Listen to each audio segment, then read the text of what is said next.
Queridos hermanos de la Iglesia del Redentor y amigos que nos acompañan domingo a domingo, muy buenos días, Dios los bendiga. Quiero empezar con una pequeña historia. Un grupo de chicos de la escuela se mofaban de un niño porque era un hijo adoptado. Los muchachos no paraban de decirle: tú no eres un hijo verdadero de tu padre. El niño no decía nada, él solo se quedaba callado, oyendo. Pero un día ya no pudo más, no aguantó más y les dijo: lo único que puedo decirles es que mi padre me escogió a mí, pero sus padres no pudieron hacer otra cosa que simplemente aceptarlos a ustedes. Así como este niño, los creyentes también hemos sido elegidos y adoptados por nuestro Padre Celestial al creer en Cristo. El hecho de saber que somos sus hijos, hijos de Dios, nos debe llenar de gozo y hacer que llevemos una vida que honre el nombre de nuestro Padre. El tema de la prédica de esta mañana es llamados a vivir una vida en santidad. Por favor, vayamos a 1 de Pedro, capítulo 1, leamos los versículos del 13 al 21. Por tanto, ceñid los lomos de vuestro entendimiento, sed sobrios y esperad por completo en la gracia que se os traerá cuando Jesucristo sea manifestado como hijos obedientes. No os conforméis a los deseos que antes teníais estando en vuestra ignorancia, sino como aquel que os llamó es santo, sed también vosotros santos en toda vuestra manera de vivir, porque escrito está: sed santos porque yo soy santo. Y si invocáis por Padre a aquel que sin acepción de personas juzga según la obra de cada uno, conducíos en temor todo el tiempo de vuestra peregrinación, sabiendo que fuisteis rescatados de vuestra vana manera de vivir, la cual recibisteis de vuestros padres, no con cosas corruptibles, como oro o plata, sino con la sangre preciosa de Cristo, como de un cordero sin mancha y sin contaminación, ya destinado desde antes de la fundación del mundo, pero manifestado en los postreros tiempos por amor de vosotros, y mediante el cual creéis en Dios, quien le resucitó de los muertos y le ha dado gloria, para que vuestra fe y esperanza sean en Dios. Oremos. Amado Padre, Dios Todopoderoso, te damos gracias, Señor, por este hermoso día y por la bendición que tenemos de poder estar delante de tu presencia. Señor, guíanos en esta mañana y háblanos por medio de tu palabra. Te damos gracias, bendito Señor, dejamos este tiempo en tus manos. En el nombre de Cristo Jesús, nuestro Señor y Salvador, oramos. Amén y amén. El apóstol Pedro escribió esta carta desde Roma, donde él se encontraba encarcelado, durante su primer encarcelamiento. La carta fue dirigida a los creyentes que se encontraban en distintas provincias del Asia Menor, lo que hoy es Turquía. Esta carta fue escrita a finales del año 64 después de Cristo o a principios del 65. En ese tiempo Nerón era el emperador romano. Ese año, el 64, en el mes de julio, Nerón incendió Roma y le echó la culpa a los cristianos, por lo cual se empezó una tremenda persecución en contra de ellos. Pedro, al iniciar esta carta, saluda a los hermanos, a los creyentes, les dice a los expatriados, es decir, a los esparcidos por la persecución. Pero no solamente dice a los expatriados, sino también dice y a los elegidos, es decir, a los escogidos de Dios, y entre los cuales habían judíos convertidos y gentiles, los cuales eran posiblemente la mayoría de ellos. En aquel momento, los creyentes estaban pasando un tiempo súper difícil, tiempos muy difíciles.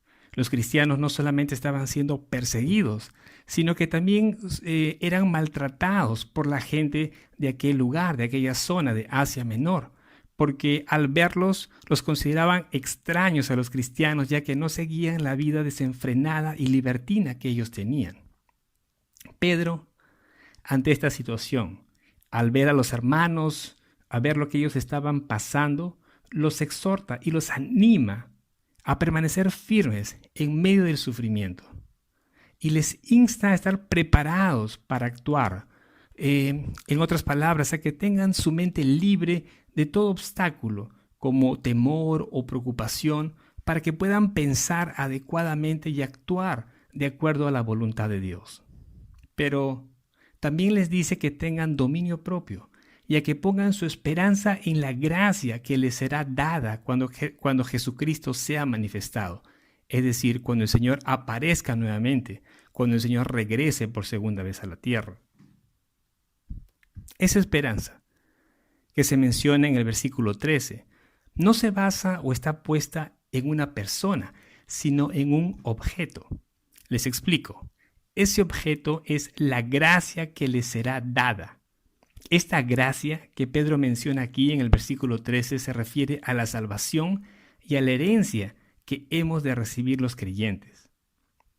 Acerca de la salvación, Primera de Pedro capítulo 1 versículos 9 y 10 dice lo siguiente: obteniendo como resultado de vuestra fe la salvación de vuestras almas. Acerca de esta salvación, los profetas que profetizaron de la gracia que vendría a vosotros, diligentemente inquirieron e indagaron.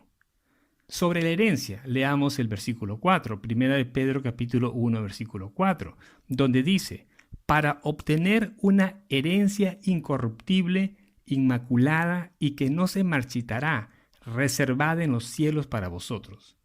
Si nos fijamos en ambos versículos, tanto en el 4 como en el 9 y 10, vemos que en ambos versículos se menciona un tiempo futuro. Vemos que se menciona la palabra vendría y la palabra que está reservada para ustedes en los cielos. Y este tiempo futuro se refiere al tiempo en el que nuestro Señor Jesucristo aparecerá nuevamente, cuando Él sea manifestado. En ese momento, cuando el Señor se manifieste nuevamente, es decir, cuando el Señor regrese por segunda vez, su obra redentora se cumplirá en todos los creyentes. ¿A qué me refiero con esto? ¿Qué significa esto? Significa que cuando el Señor Jesucristo regrese, los creyentes seremos trasladados a su presencia, pero no sin antes haber recibido un nuevo cuerpo, un cuerpo glorificado, con el cual estaremos por la eternidad en el cielo con Dios. Y esa será la manifestación final de nuestro proceso de salvación. En ese momento, finalmente, seremos completamente liberados del pecado por la glorificación de nuestro cuerpo y nuestra alma. En ese entonces, queridos hermanos, ya no tendremos más lucha interna. Ya no tendremos esa lucha que tenemos hoy en día todos los creyentes. Esa lucha que tenemos con nuestra carne, con nuestro cuerpo, es decir, con nuestros instintos y deseos. Gálatas 5:17 dice lo siguiente: porque el deseo de la carne es contra el espíritu, y el del espíritu es contra la carne, y estos se oponen entre sí, para que no hagáis lo que quisierais. El hecho que seamos hijos de Dios nos debe hacer agradecidos, y una manera de ser agradecidos, de mostrar nuestro agradecimiento a Dios, es siendo obedientes. El versículo 4 del pasaje que estamos estudiando dice: como hijos obedientes, no os conforméis a los malos deseos que tenían antes, cuando vivían en la ignorancia. Pedro, al decir como hijos obedientes, acordémonos que se está dirigiendo a los creyentes. Y Pedro le da instrucciones a los creyentes para que no se amolden, para que no se conformen a este mundo, y los insta a luchar por la santidad. Las personas que reciben una herencia casi siempre son los hijos de la persona que ha muerto y dejado un testamento. Los creyentes somos llamados hijos de Dios, no por nacimiento, sino por adopción. Entre los griegos y romanos del primer siglo, la adopción era algo bastante común. Un hijo adoptivo disfrutaba de los mismos privilegios que un hijo de sangre, aún hasta el punto de compartir la herencia. En esta carta vemos que Pedro llama a los destinatarios hijos de obediencia. Acordémonos que está hablando a los creyentes. Esta es una expresión semita que literalmente se traduce como hijos obedientes. En la Biblia encontramos otras expresiones así, de este mismo tipo, como hijos de luz, hijos de paz, etc. Pedro usa esta expresión, hijos de obediencia o hijos obedientes, para introducir el concepto de la santidad. Y es que la obediencia y la santidad van de la mano.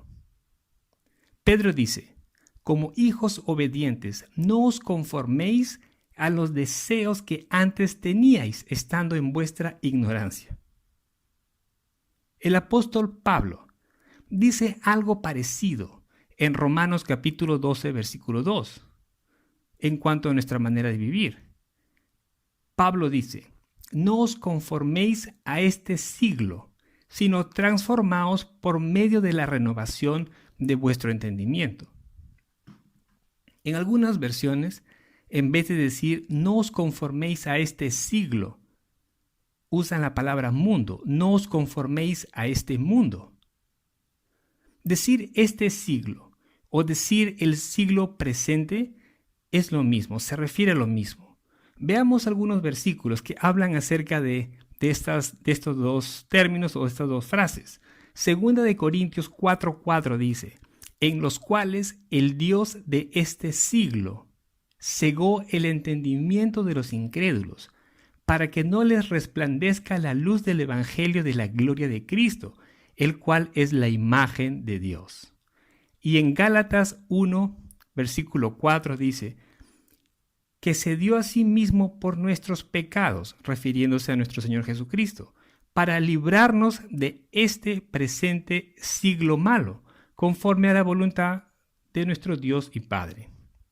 La Biblia habla de este presente siglo y también habla del siglo venidero.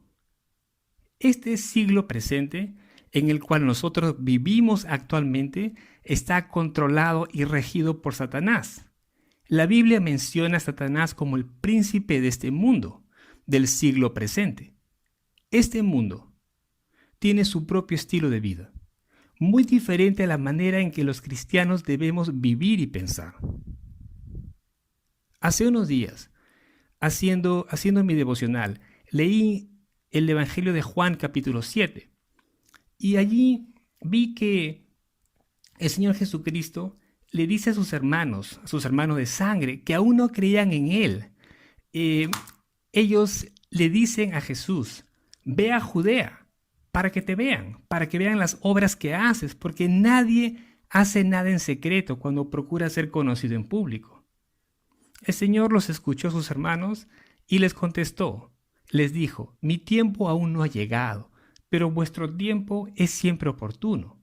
Y continuó diciéndoles, el mundo no puede odiaros a vosotros, pero a mí me odia, dice el Señor, porque yo doy testimonio de él, es decir, del mundo, que sus acciones son malas. Pedro les advierte a los creyentes a que no se amolden a esta cultura, a las costumbres de este mundo, a la manera de pensar de este mundo, a la manera de hablar, de vestir, de comportarse. La evidencia de alguien que ha nacido de nuevo es la obediencia a la palabra de Dios, que es la que nos dice, nos instruye cómo es que debemos de vivir y cómo debemos actuar.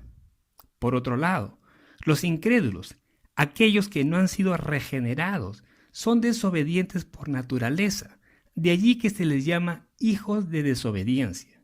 Colosenses capítulo 3, versículo 6 dice, pues la ira de Dios vendrá sobre los hijos de desobediencia por causa de estas cosas.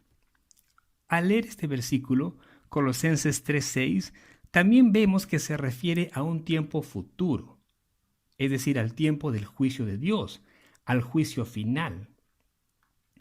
Antes de venir a Cristo nosotros, andábamos igual que los demás, andábamos como los incrédulos, en una vida desordenada, en una vida de desobediencia por causa de nuestra propia ignorancia, propia de una mente no regenerada. Pedro dice en 1 de Pedro capítulo 4 versículo 3, baste ya el tiempo pasado para haber hecho lo que agrada a los gentiles, andando en lascivias, concupiscencias, embriagueces, orgías, disipación y abominables idolatrías. A esto les parece cosa extraña que vosotros no corráis con ellos en el mismo desenfreno a disolución y os ultrajan. Pedro les está diciendo aquí, ya es suficiente. Antes ustedes vivían así y pueden haber hecho esto y esto y esto, pero ya no, ya no. Ahora la gente tiene que ver que ustedes son distintos, diferentes, y les deben ustedes parecer extraños a ellos, porque ya no hacen lo mismo, porque no andan como ellos, haciendo las mismas cosas. Pero antes de venir a Cristo, no es que nosotros desconociéramos la existencia de Dios ni sus demandas totalmente, sino que simplemente pensábamos que podíamos hacer lo que nos placía y que no habría consecuencias por nuestros actos ni de las cosas en que nos deleitábamos. Eso es vivir en ignorancia. Pero ahora que estamos en Cristo, ya sabemos, ahora conocemos la verdad y hemos sido advertidos a no moldearnos a este mundo, al sistema de este mundo. El apóstol Pedro, en el versículo 15, formula una exhortación. Les dice a los hermanos, a los creyentes, sino que así como aquel que os llamó es santo, así también sed vosotros santos en toda vuestra manera de vivir. Dios llama a su pueblo, a los creyentes, en 1 de Pedro 2:9, linaje escogido, real sacerdocio, nación santa, pueblo adquirido para posesión de Dios, a fin de que anunciéis las virtudes de aquel que os llamó de las tinieblas a su luz admirable. Eso es lo que nosotros somos, queridos hermanos. Somos linaje escogido, real sacerdocio, nación santa, pueblo adquirido para posesión de Dios, a fin de que anunciemos las virtudes de aquel que nos llamó de las tinieblas a su luz admirable. Dios es quien nos ha llamado a ser un pueblo santo, porque escrito está, sed santos porque yo soy santo. Versículo 16. Entre todas las características que Dios nos ha revelado, nos ha mostrado de Él, ninguna es más significativa que su santidad. Tanto en el Antiguo Testamento como en el Nuevo Testamento hablan más de su santidad que de cualquier otro atributo de Dios. Para el creyente, la santidad no termina con el perdón y la limpieza del pecado, sino que comienza con una vida activa de oposición al pecado. Pero para poder vivir en santidad, necesitamos tener una relación íntima con Dios. El Señor Jesucristo dijo, separaos de mí, nada podéis hacer. Si nosotros no vivimos, no tenemos una relación íntima con el Señor, no podremos llevar frutos, dar frutos. En otras palabras, no podremos cambiar, ser transformados, no podremos vivir o llevar una vida en santidad. Cuando Dios libró al pueblo de Israel de la esclavitud egipcia, después de muchos años, los llevó al desierto para que no continuaran en las costumbres paganas de los egipcios. Dios quería formar de ellos una nación santa, pero para eso debían dejar las malas costumbres y la idolatría que habían aprendido en Egipto. Acuérdense que habían vivido por muchos años allí. Y por eso es que Dios les da leyes y mandatos al pueblo de Israel para guardarlos, para protegerlos, para que no continuasen en lo mismo, en las mismas costumbres de los egipcios. Pero los israelitas, al enfrentar algún problema, algún inconveniente, alguna adversidad o necesidad, querían volver a Egipto, porque su mente todavía no había salido de allí. Y muchos cristianos a veces actuamos como ellos. El Señor nos ha librado de esa vida perdida que teníamos, que llevábamos. Pero cuando vienen los problemas a nuestras vidas, cuando pasamos por situaciones difíciles, o por necesidades, o por alguna adversidad X, muchas veces tendemos a pensar o a decir, antes estaba mejor. Y en realidad no es así. Antes tú estabas completamente perdido y el Señor te rescató. Pero cuando nos enfrentamos ante situaciones complicadas en la vida, a veces deseamos en nuestro corazón volver atrás. Deseamos volver a la vida de antes. Y eso no está bien. Antes tú eras esclavo del pecado, y el Señor te hizo libre. Y a veces deseamos volver a lo mismo, volver atrás. Y eso no debe ser así. El Señor dice en 2 Corintios 6:17, por tanto, salid de en medio de ellos y apartaos, dice el Señor, y no toquéis lo inmundo, y yo os recibiré. Antes estábamos en ignorancia, vivíamos en ignorancia, pero ahora conocemos la verdad, y por lo tanto el juicio será más severo para uno que ha conocido a Cristo, que ha conocido la verdad, y luego se vuelve atrás, vuelve a su antigua vida. Versículo 17. Y si invocáis por Padre a aquel que sin acepción de personas juzga según la obra de cada uno, conducíos en temor todo el tiempo de vuestra peregrinación. Cuando llamamos a Dios nuestro Padre, también debemos tener presente, debemos saber que Él es también nuestro juez. Nadie quedará exento del juicio, porque Dios, dice su palabra, juzgará imparcialmente cada acción del hombre. Todos seremos juzgados. Nosotros, los cristianos, los creyentes, tenemos que dar cuentas por las obras que hemos hecho, no para salvación porque ya somos salvos, pero tendremos que dar cuentas por las cosas que hemos hecho durante el tiempo que hemos estado aquí en la tierra. Los incrédulos, por supuesto que ellos serán juzgados, pero para perdición. Ya están perdidos, pero serán juzgados y sabemos que ellos tienen una condenación eterna. Para nosotros es distinto, pero igualmente nosotros seremos juzgados por las acciones que hemos realizado en este mundo, desde el momento que nosotros vinimos a Cristo. Todas las cosas anteriores que hayamos podido hacer quedan completamente borradas, perdonadas por Dios al venir a Él. El hecho de saber que seremos llamados a responder por nuestros actos ante Dios debe hacer que nos portemos con temor, pero ese temor no tiene el sentido de terror o miedo, sino de reverencia y respeto a Dios. Debemos estar conscientes que Dios todo lo ve y todo lo sabe. A veces nos preocupamos que la gente no vea lo que estamos haciendo y nos olvidamos que el ojo de Dios está constantemente sobre nosotros. Dios desea que nosotros, como sus hijos, vivamos como extranjeros en esta tierra. ¿A qué me refiero con esto? Me refiero a que desde el momento que nosotros venimos a Cristo y creemos en Él, somos adoptados como hijos, como hijas de Dios. Y en ese momento recibimos una nueva ciudadanía. En ese momento nosotros adquirimos una ciudadanía celestial. Filipenses 3:20 dice que nuestra ciudadanía esté en los cielos, de donde anhelamos recibir al Salvador, el Señor Jesucristo.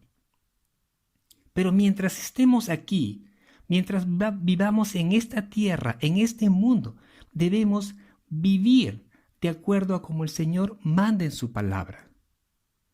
Debemos saber y recordar, tener presente en todo tiempo, hermanos, que nosotros estamos simplemente de pasada en este mundo. Al creer en Cristo, recibimos la vida eterna. Por lo tanto, al momento de morir, no es que nuestra vida acaba allí. No, sino que lo que sucede es que simplemente cambiamos de domicilio. Vamos a casa, vamos al cielo con nuestro Padre. Muchas veces los cristianos vivimos agobiados, afligidos por las cosas materiales. Vivimos pensando igual que las personas que no conocen la verdad, que no conocen de Cristo, agobiados por las cosas, afligidos porque deseamos querer tener más, cuando al final, cuando llegue nuestro momento de partir de este mundo, no vamos a poder llevarnos nada de acá. Y a veces yo digo, ¿por qué nos afligimos tanto? ¿Por qué nos angustiamos tanto por querer tener más, cuando nada nos vamos a poder llevar? Versículos 18 y 19. Sabiendo que no fuisteis redimidos de vuestra vana manera de vivir, heredada de vuestros padres, con cosas perecederas como oro o plata, sino con la sangre preciosa de Cristo, como de un cordero sin mancha y sin defecto. Ser redimido significa ser liberado. Ser liberado porque éramos esclavos. Y alguien tuvo que pagar el precio del rescate. Ser redimido es ser salvado. Pedro quiere dejar claro que nuestra redención, que nuestra salvación, no pudo ser obtenida con cosas corruptibles, por más valiosas que sean. Y Pedro aquí menciona oro y plata. Nuestra redención no pudo ser obtenida con cosas corruptibles, por más valiosas que sean como el oro y la plata. En el Antiguo Testamento, los pecados podían ser perdonados solo mediante el derramamiento de sangre de animales, pero no de cualquier animal, sino de animales perfectos, sin mancha y sin defecto, que la persona traía al altar, que traía al sacerdote. La sangre de este animal era rociada en el altar por el sacerdote, y así los pecados de las personas eran perdonados. Eso sucedía en el Antiguo Testamento. En el Nuevo Testamento, Jesucristo es el Cordero de Dios, el Cordero sin mancha y sin defecto, que se entregó a sí mismo por amor a nosotros. Él, Jesús, pagó el rescate de nosotros al derramar su sangre en la cruz del Calvario, para que nosotros podamos ser redimidos, salvados de la condenación eterna por causa del pecado. Versículo 20. Porque Él estaba preparado desde antes de la fundación del mundo, pero se ha manifestado en estos últimos tiempos por amor a vosotros. Dios designó a Cristo desde antes de la creación del mundo, desde antes que todas las cosas existieran, para ser nuestro Redentor. Jesús vino al mundo con el propósito de salvar a su pueblo, de salvar a los pecadores, en una época que Pedro describe como estos últimos tiempos. Este periodo, los últimos tiempos, abarca desde el nacimiento de nuestro Señor Jesucristo hasta su eventual retorno a la tierra por segunda vez, la cual, queridos hermanos, está cada vez más cerca. No olviden que hemos sido redimidos por un precio muy alto. El costo de nuestra salvación fue enorme. Cristo dio su vida. Cristo derramó su sangre preciosa en la cruz para que nosotros pudiésemos ser salvos. Versículo 21. Y por medio de Él, por medio de Cristo, sois creyentes en Dios, quien le resucitó de los muertos y le dio gloria, para que vuestra fe y esperanza sean en Dios. Viendo todo lo que el Señor ha hecho por nosotros, por amor, seamos agradecidos, queridos hermanos. Y una manera de mostrar nuestra gratitud a Dios es viviendo en obediencia a su palabra. En otras palabras, viviendo en santidad. Termino con una pequeña historia. Una madre le dio a su pequeña hija 2 monedas para que ofrende al Señor. Una de estas monedas era de 1 sol y la otra era de 5 soles. La mamá le dijo: hijita, pon una moneda en la ofrenda y puedes quedarte con la otra. La mamá ya le había enseñado acerca de ofrendar y quería saber qué es lo que su hija haría. Así que al salir de la iglesia, la mamá le preguntó: hija, ¿cuál de las 2 monedas pusiste en la ofrenda? La hija contestó: yo iba a dar la de 5 soles, mamá, pero antes que pasaran a recoger las ofrendas, el hombre que estaba en el púlpito dijo que debemos ser dadores alegres. Entonces yo pensé por un momento y estaba convencida de que pudiera ser mucho más alegre si ofrendaba el sol. Así que me quedé con la de 5 soles. Esta es una historia, amigos, pero nos ilustra cómo a veces los creyentes podemos pensar más en nosotros, primero en nosotros, en lo que más nos agrada, en lo que nos hace más feliz, y ponemos a Dios en un segundo plano. Y eso no debe ser. Dios debe ser lo primero en nuestras vidas. Dios debe ser lo primero en tu vida. Y recuerda, querido hermano, que así como aquel que nos llamó, así como aquel que te llamó es santo, así también sé tú santo en toda tu manera de vivir. Oremos. Amado Padre, Dios Todopoderoso, te damos gracias, Señor, por tu palabra. Gracias, amado Padre, porque tú nos rescataste, Señor, de esa vana manera de vivir, de esa vida perdida, Señor, que nosotros teníamos, Señor, antes de venir a ti. Amado Padre, te damos gracias, Señor, por tu amor y por tu misericordia, por tu sacrificio, Señor.